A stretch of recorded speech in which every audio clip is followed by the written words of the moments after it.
this piece has a curious history, actually. It was the first piece that was done on a concert for the Jüdische Musiktheater Verein Berlin, which I founded in 1983. I was the first Jew to conduct Fiddler on the Roof in West Berlin. And, then I called together the cast and decided to found this Jewish music theater, which lasted for about 3 years. We did about 36 events.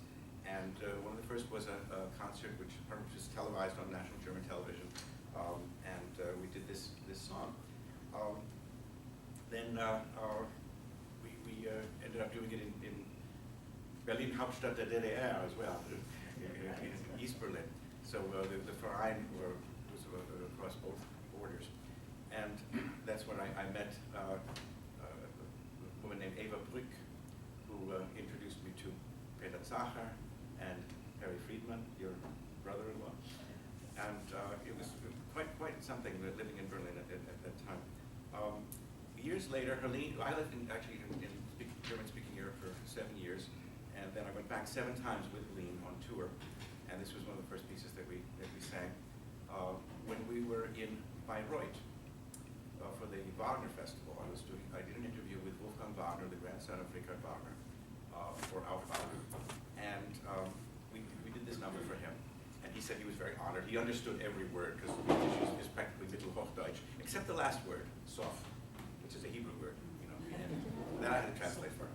But everything else he understood. And I told him that I had actually written this during the years I was in Germany, in Bremerhaven, coaching Helen Tenor in Wagner. So it was kind of inspired by Wagner. He met her with Wagner in it, and he said he was very honored, you know. And I said to him, this was on the spur of the moment. I didn't plan it. You remember?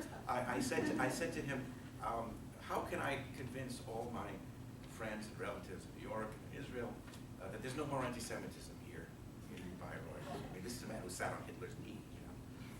And he took a deep breath, you know, or actually, no, first he turned pale, and then I said to him, then I said to him, how would it be if we were to do, wie wäre es mit einem Konzert hier während des Wagner Festivals auf Yiddish? Then he turned red. Yeah. No, actually, he took a deep breath and he said, why not? And 2 years later, we came and gave the first Yiddish concert in Bayreuth. And then this was the first concert that we did on. 2 years later, they invited us back to another concert there. And we did a program of Heinrich Heine settings in 6 languages. English, French, German, Russian, Italian, and